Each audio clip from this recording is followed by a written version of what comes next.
tapos na ang overtime namin. Yan yung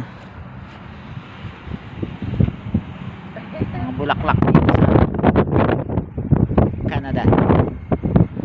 Yan, namukadkad yung mga anong tawag nito, kagaya ng palabas sa Ice Age.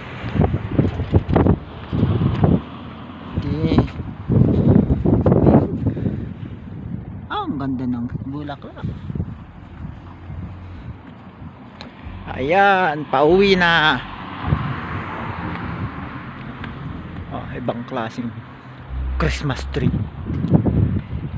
Yan, yung mga kahoy unti-unti na siyang kakaroon ng dahon.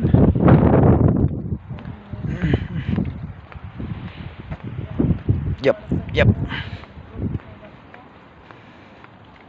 Yan ang buhay namin dito sa Canada.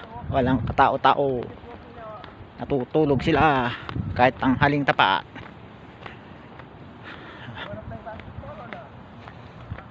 Pasaya na naman, mga daming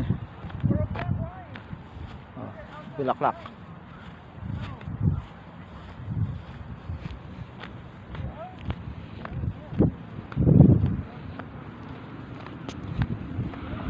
Ito malapit lang sa tirahan namin, mga palaruan na to, playground. Yan ang playground namin.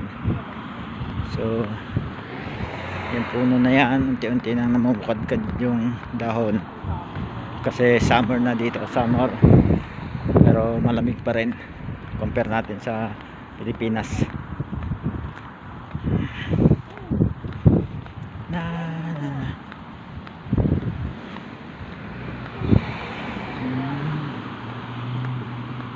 Tapos yun, may pitbull.